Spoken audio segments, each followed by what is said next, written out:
Nang marinig ni Hanju ang sinabi ni Zhang Guoxing, lihim siyang natuwa. Hindi niya sinadya na ipakita ang antas ng kanyang kultibasyon, pero kailangan niya ring ipakita ang kanyang lakas at maglabas ng init ng dibdib. Masarap sa kanya ang makitang nagugulat si Zhang Guoxing. Baka sakaling tumaas pa ang pabor nito sa kanya. Tumaas ang pabor ni Zhang Guoxing sa iyo. Kasalukuyang antas, 4 na bituin. 4 na bituin. Maaari na siyang gawing isang cough. Isang kapwa dawista. Napailing si Hanju sa sariling pag-iisip. Parang lumalayo na siya sa landas, o baka mas nagiging tuso lamang siya. Napabuntong hininga si Zhang Guoxing.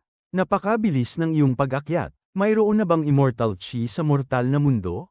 Sa karaniwang kalagayan, wala dapat immortal chi sa mundong mortal. Ito rin ang dahilan kung bakit bihira bumaba ang mga immortal dito. Kadalasan, ang mga bumababa ay dala ng kuryusidad o kaya'y nagtatago mula sa mga kaaway. Ngumiti si Hanju. Oh, kamusta ang bilis ng aking kultibasyon? Sa tingin mo ba ay mapapansin ako ng langit? Sumagot si Zhang Guoxing, hindi lang langit ang mapapansin, kundi pati ang sekta ng Budismo at ang palasyo ng mga Diyos ay maiinggit. Lalong natuwa si Hanju. 900 taon ng walang tigil na kultibasyon. Totoo bang balak mong salubungin ang mga sundalo ng langit? Tanong ni Zhang Guoxing. Napabuntong hininga si Hanju. Ano pa bang magagawa ko? Wala akong masasandalan. Nais ko ring protektahan ang mga taong nasa paligid ko. Kaya't kahit masira ang aking mga ngipin, kakayanin ko pa rin. Natahimik si Zhang Guoxing. Hindi na nagsalita si Hanju. Umiwas siya at nagpatuloy sa paglalakad. Tahimik na tinitigan ni Zhang Guoxing ang kanyang papalayong likuran, hindi malaman ang iniisip. Sa sumunod na taon, 3 beses pang bumalik si Hanju upang sanayin ang 3 Pure World Cleansing, Reincarnation Sword Intent, at Firmament Sword Shi. Sa bawat balik, isang tangulang ang ibinibigay niya kay Zhang Guoxing, walang paligoy-ligoy. Sa loob ng Connate Cave Abode, nakaupo si Hanju at nagmuni-muni. Talaga bang walang pinagmulan ng mabuting kapatid na ito? Sa talento ko, hindi ba niya ako susubukang kunin sa kanyang panig? Umiling siya, tinaboy ang mga maling isipin, at nagpatuloy sa kultibasyon. Makalipas ang 3 taon, bumisita si Taoist Nine Cauldrons.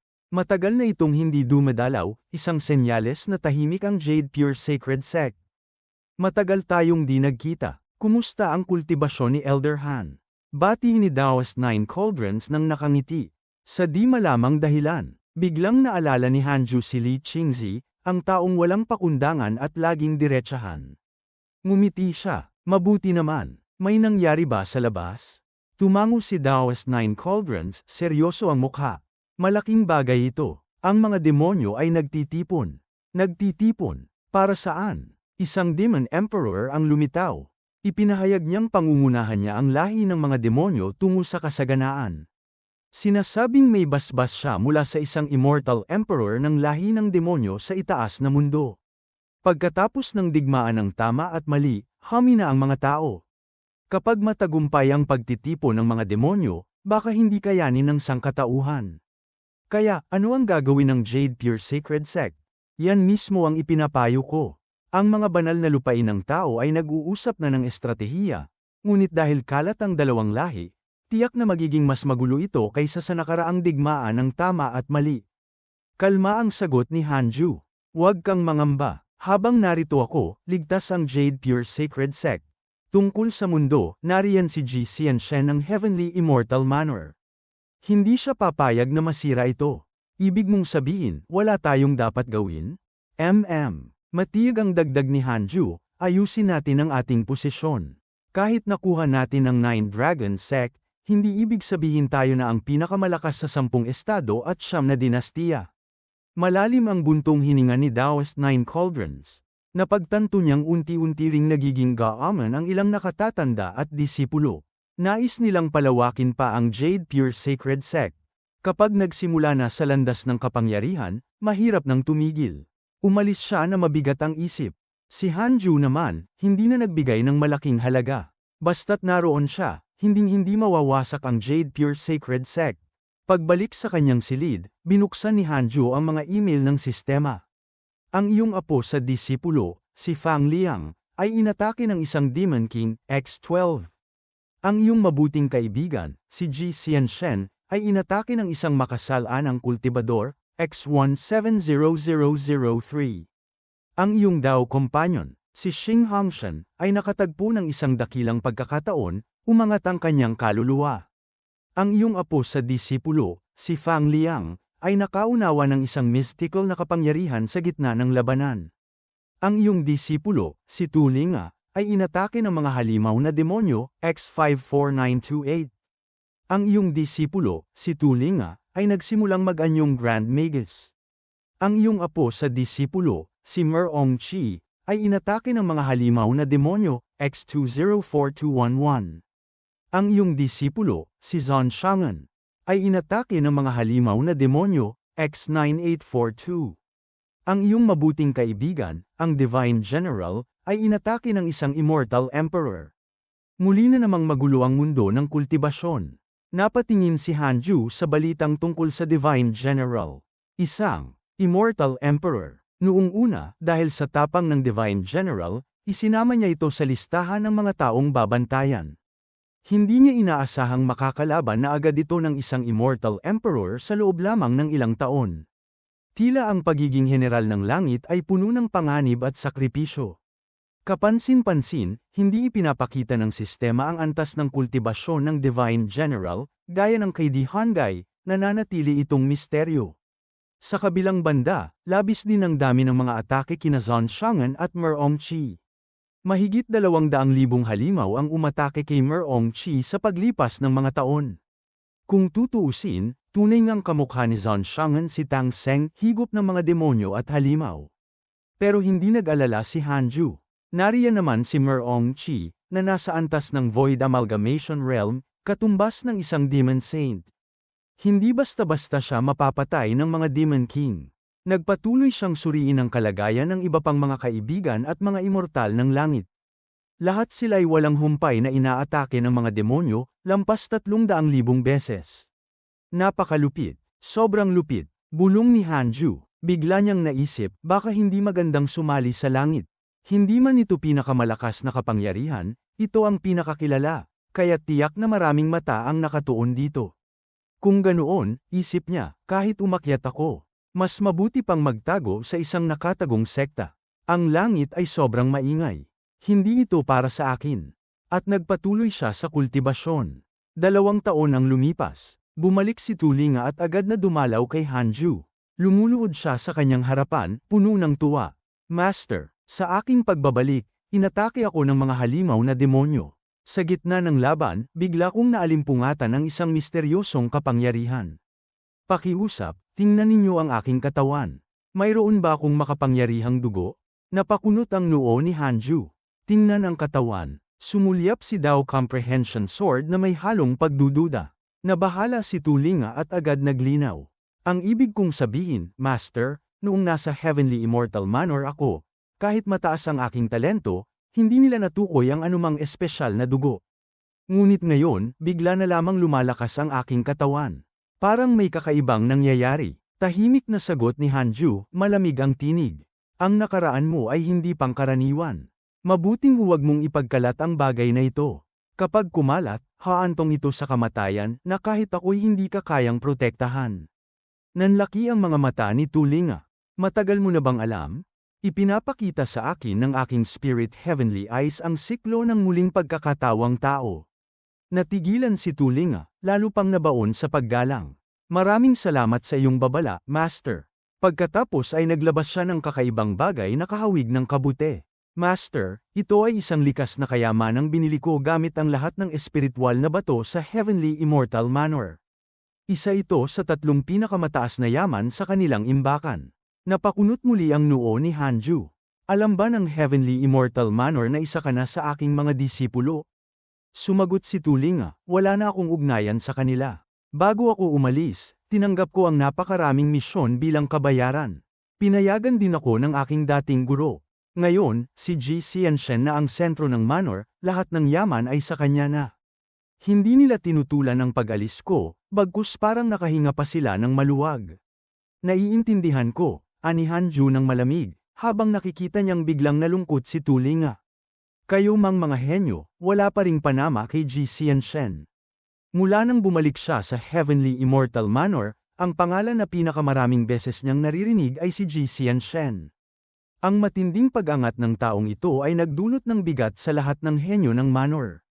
Lahat ng pinakamahuhusay na yaman at mapagkukunan ng kultibasyon ay ibinuhos sa kanya, hanggang sa halos wala nang natira para sa iba. Si Tu Linga, bagamat doon lumaki, ay walang masyadong malapit na kaibigan o guro. Kaya't nang siya'y umalis, walang sino man ang tumutol. Isang bibig na mas kaunting pakakainin. Napansin ni Hanju ang pangungulila sa mukha ng kanyang disipulo at ngumiti. Magpakahusay ka, abala si Ji Xianshen ngayon, at ito ang iyong pagkakataon para malampasan siya. Ang kapangyarihang nasa iyong dugo ay hindi niya kayang pantayan. Lumiwanag agad ang mukha ni Tu Linga. Ding! Itim na demonyong alimango, Black Fox Demon Emperor, ay nakadama ng matinding puot laban sa iyo. Kasalukuyang antas ng puot, 4 na bituin. Biglang lumitaw ang mga salita sa harapan ni Hanju. Agad niyang tiningnan ang impormasyon. Itim na demonyong alimango, 8 antas ng Mahayana Realm. Isa sa mga emperador ng lahi ng mga demonyo. Nagtamo ng providensya ng kanyang lahi at napagbuklod na ang mahigit kalahati ng mga demonyo sa mortal na mundo. Dahil narinig niya kay Fang Liang na ikaw ang pinakamalakas sa buong mundo, nabuo ang puot niya sa iyo at nais kanyang durugin bago tuluyang lamunin ang sangkatauhan. Antas ng puot, 4 na bituin. Napakunot ang noo ni Hanju. Isang Mahayana Realm lang na nasa 8 antas ang magtatangkang hamanin ako. Naghahanap siya ng kamatayan. Hindi niya ito binigyan ng halaga. Para kay Fang Liang, hindi rin siya nag-alala. Ang anak ng langit at lupa ay hindi basta-basta mamamatay. At kung mamamatay man, tiyak na sa ibang mundo. Matapos ang ilang usapan, pinauwi na niya si Tu Linga. Sa paglabas nito mula sa kuweba, may kaunting panghihinayang sa kanyang dibdib. Hindi ba talaga ako kaakit-akit? Huminto siya sa ilalim ng puno ng fusang at inilabas ang salamin. PFF. Walang silbi, bulong ni Yang Tiandong na dumaan lang ng tingin. Sanay na siya sa Heartless Flying Sword. Ngumisi ang 3 ulong haring worm. Miss Tu, mayroon ka bang iniibig? Sumabat ang itim na impyernong manok, nakangisi. Abay oo, nasa bundok lang. Sobrang ang dami ng mga babaeng gustong lamunin ang iniibig nila. Ha, sino? Usisa ng Chaotic Heavenly Dog. Maging ang 2 gintong uwak ay damilat. Namula ang mukha ni Tu Linga at tiningnan ng masama ang manok. Kung gusto mo ng laban, sabihin mo agad. Humalakhak ang manok. Ada, ikaw na ang lumaban. Si Ada ang mas malaki sa 2 gintong uwak.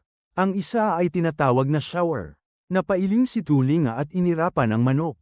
Duwag. Ako'y isang phoenix. Ako ang Panginoong manok. Anong uri ng phoenix ang tinatawag ang sarili niyang manok? Ang kapal ng, hindi na sila pinansin ni Hanju. Nakatutok siya sa kultibasyon. Nagdaan ang tagsibol at taglagas. Tahimik na gamulong ang panahon. May mga naghirap, may mga lumigaya. May mga umakyat sa langit, may mga bumaba sa impyerno. Ang mga disipulo at kaibigan ni Hanju ay dumaan sa kanya-kanyang karanasan sa mortal na mundo. Ngunit siya, nakaupo lamang sa banig, sinusuri ang dakilang daw upang lalo pang palakasin ang sarili. At nalimot niya ang panahon. Makalipas ang 30 taon, naabot na ni Hanju ang gitnang yugto ng Reincarnation Earth Immortal Realm. Dahil sa Resurrection Lily at 9 Heavens Galaxy Water, patuloy na lumalakas ang Immortal Chi sa kanyang kuweba. Ngunit pakiramdam niya, mabagal pa rin siya. Kaya't kinuha niya ang Book of Misfortune at nagsagawa ng araw-araw na sumpa, 6 na araw kada tao. Hindi sobra, hindi kulang. Nang suriin niya ang mga email ng sistema, nakita niyang mas lalong magulo ang mundo ng kultibasyon, pati na rin ang langit. At para kay Hanju, mabuting balita yon.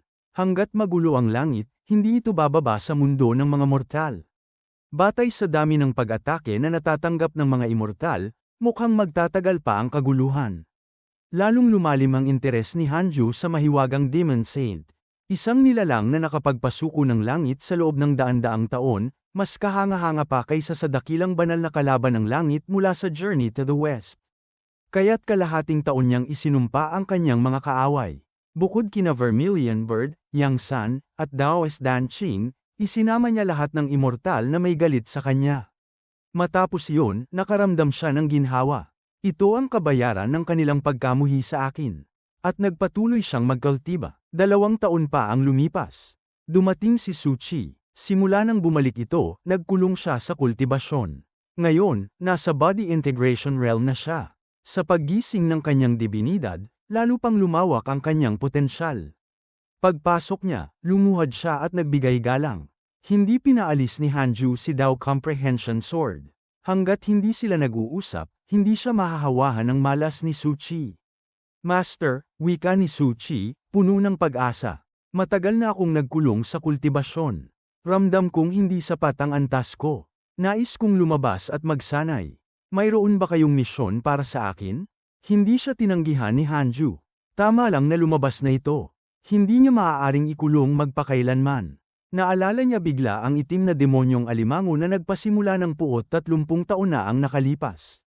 Hanapin mo siya, ani Hanju, nakangiti. Manatili ka sa tabi niya at kunin ang kanyang tiwala. Huwag kang basta kikilos. Nagliwanag ang mga mata ni Suchi. Agad siyang pumayag. Kumaway si Hanju, hudyat na maaari na siyang umalis. Hindi siya nag-alala, lahat ng disipulo at apo sa disipulo ay bihasa na sa invocation technique. At si Suchi, mas mahirap pang patayin kaysa kay Fang Liang. Pagkaalis nito, nagtanong si Dao Comprehension Sword. Sino ang itim na demonyong alimango? Gusto mo ring pumunta? Tanging kung nanaisin ni Master. Kaligtaan mo na, mahina ka pa, baka gawin ka lang niyang asawa. Nagkunot ang noo ng dalaga. HMPH. Mas mabuti pang manatili ako sa tabi mo at magpakahusay. Balang araw, lalampasan ko siya. At kapag dumating ang oras, babalatan ko siya at gagawin kitang kasuutan. Sa sobrang tindi ng iyong pagnanais pumatay, wala kang mararating. Ha, pumikit si Hanju at muling nagmeditasyon. Napapout si Dao Comprehension Sword, ngunit may ngiting nanlilisik sa kanyang mga mata. Samantala, sa isang palasyo sa langit, nakaupo sa pilak na baluti si Yang San. Nakapikit at nagkukultiba, nang biglang magbago ang kanyang ekspresyon. Bigla siyang bumangon, mariing nakatitig sa kalangitan sa labas ng bulwagan. Hindi ko na kaya, isang malamlam na usok ang lumabas mula sa lampara ng langis. Unti-unting nag-anyo ito ng isang marikit na babae na lumutang sa hangin. General, mahinahon niyang tanong, ano ang hindi mo na kayang tiisin? Nanggigil si Yang San.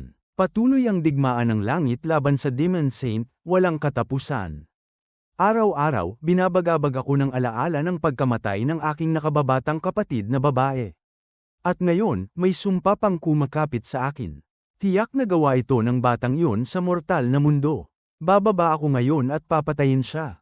Nabahala ang babae, ngunit kapag bumaba ka, pipigilan ng mga batas ng langit ang iyong lakas. Mahuhulog ka lang sa loose immortal realm. Mapanganib yun, kaya kung humingi ng Heavenly Dao Stone mula sa isang Diyosa ng langit. Hindi maaari, labag iyon sa kautusan. Mahigpit ang pakiramdam ng emperador ng langit sa mga ganitong bagay. Isang mabilis na galaw lang. Papatayin ko siya, at babalik agad. Ngunit, mariin ang titig ni Yang San. Ako'y isang huling yugto na Grand Unity Earth Immortal. Paano ako matatalo ng isang loose immortal?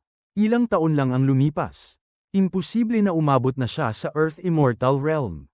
Sa tingin mo ba, posibleng mangyari yun? Umiling ang babae. Imposible, ngunit masama pa rin ang lumabag. Mapapansin ito ng emperador ng langit. Ngunit nanigas si Yang San, mariing nakasara ang kanyang kamao. Pasya ko na ito. Lumipas ang 10 taon mula nang umalis si Suchi.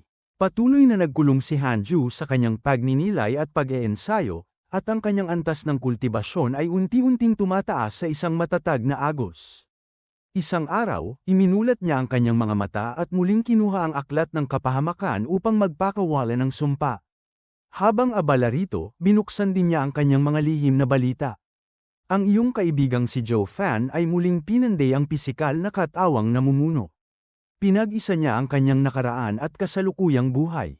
Malaki ang itinaas ng kanyang kultibasyon. Ang iyong kaibigang si Mo Zhu ay nakaunawa ng tunay na kahulugan ng langit at lupa habang nag-eensayo. Tumaas ang kanyang karunungan. Ang iyong kaibigang si Ji Xianshen ay inatake ng mga halimaw na demonyo, X158907. Ang iyong apo sa disipulo na si Fang Liang ay sinalakay ng iyong kaaway, ang itim na emperador na lobo. Si Fang Liang ay buong pusong lumaban para mabuhay at pinanday ang kanyang pusong pumapatay. Ang iyong kaibigang general ng mga Diyosa ay naipit sa isang makademonyong Formesayon. Ang kanyang kapalaran ay hindi tiyak. Ang iyong disipulong si Su Chi ay sinalakay ng mga halimaw na demonyo, X24113. Grabe, sobrang kaguluhan pa rin. Napabuntong hininga si Hanju. Para sa ilan, ang lahat ng ito ay hindi kaguluhan kundi kapanapanabik na kasaysayan. Ngunit para kay Hanju, mas pinili niyang manatili sa katahimikan. Kahit na siya'y walang kapantay na sa mortal na mundo, wala siyang gana na libutin ito. Napakarami pang pagkakataon sa hinaharap, ngayon, ang pinakamahalaga ay ang hindi pag-antala sa sariling kultibasyon. Ano ang mangyayari kung may dumating na kalabang hindi ko pa kayang pantayan? Hindi na nais ni Hanju na muling mamatay. Habang siya'y nagmumuni, biglang nagsalita si Dao Comprehension Sword na nakatingin sa kanya. Guro, tila ang baging ng gourd ng immortal ng lupa ay nagsisimula ng sumibol. Talaga, maganda yan, sagot ni Hanju. Pupuntahan ko yon, makalipas ang kalahating taon. Kalahating taon? Bakit pa hihintayin? Tanong ni Dao Comprehension Sword. Mahigpit na hawak ang aklat ng kapahamakan. Seryosong sagot ni Hanju. Hindi pwedeng padalos-dalos. Ang kultibasyon ay kailangang may ritmo. Hahayaan ko munang kumalma ang aking puso. Bagaman hindi ito lubos na naunawaan ng espada, labis pa rin ang paghanga niya sa disiplina ng kanyang guro.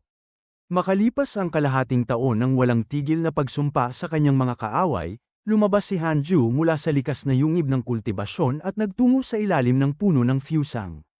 Naroon sina Yang Tiandong, Tu Linga, at ang tatlong ulong haring worm na sabay-sabay yumuko sa kanyang pagdating. Maging ang itim na manok ng impyerno at ang magulong aso ng langit ay nakatingin sa kanya. Pinagmasdan ni Hanju ang baging na nakapulupot sa puno, tunay ngang nagsisimula na itong maglabas ng mga usbong. At kakaiba, 7 ang sabay-sabay na sumibol.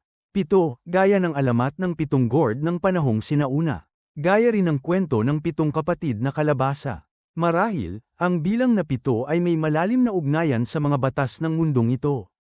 Habang iniisip niya ito, naunawaan ni Hanju na ang puno ng fusang. Ang baging ng gourd ng immortal, ang tubig ng siyam na langit, ang liryo ng muling pagkabuhay, at ang sinaunang ginseng ng espiritu ay pawang nagtutulungan upang pabilisin ang pag-unlad ng isa't isa. Kung sakaling ang mga gourd ay maging buhay, maaari silang maging bagong puwersa sa hinaharap. Siguro, bulong ni Hanju, panahon na para bigyan ng pangalan ang aking linya ng mga alagad. Alam niyang darating ang araw na aakyat siya sa itaas na mundo, at mahirap asahan na ang Jade Pure Sacred Sect ay mananatili sa kanyang tabi magpakailanman.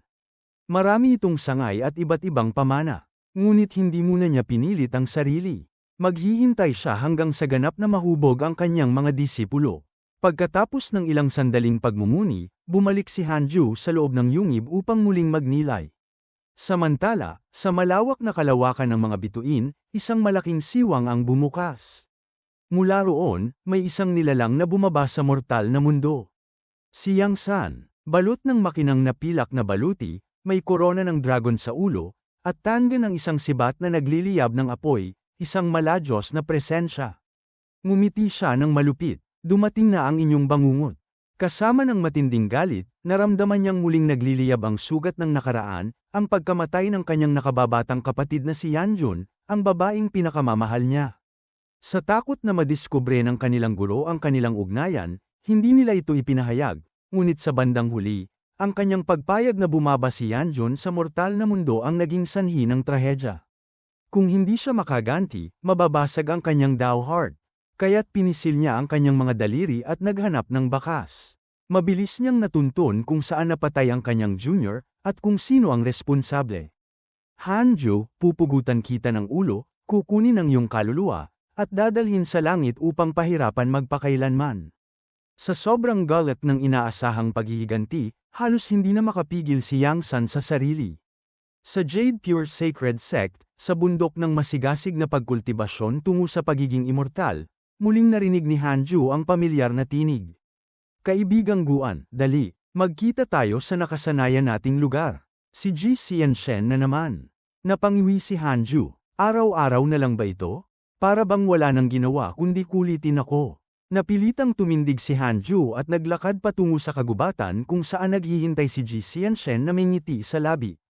Nais sana nitong ibalita ang isang magandang balita. Ngunit bago pa siya makapagsalita, biglang kumabog ang kanyang dibdib. Itinaas niya ang paningin, isang lalaking nakasuot ng makinang na baluti. May hawak na nagliliyab na sibat, at naglalakad ng buong yabang papalapit sa Jade Pure Sacred Sect. Kumunat ang noo ni Ji Xianshen. Sino itong nilalang? Agad siyang sumugod upang harangin ang daan. Sino ka? Saan niyo pa lamang, malinaw na siya'y may dalang malas sa sekta.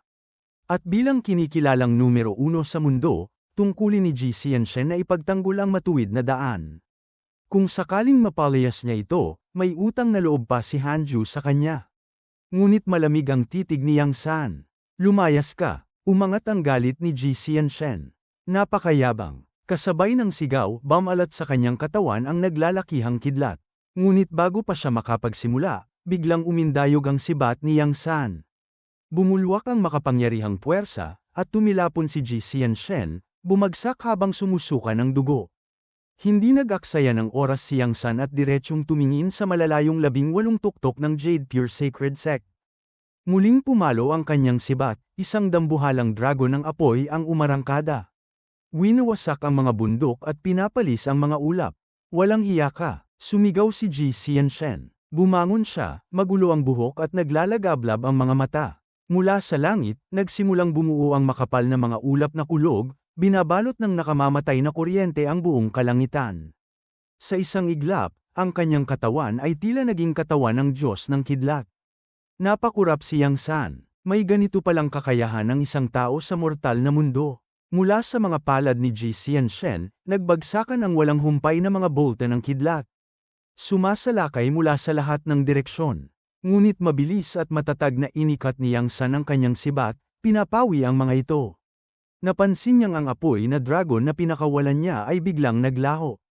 At sa harap ng mga 18 tuktok, may isang figura ang nakatayo, si Hanju mismo. Nakapakunot ang kanyang noo. Ang lakas ng taong ito, higit pa kina Yang Yanjun at Dao S. Juyan.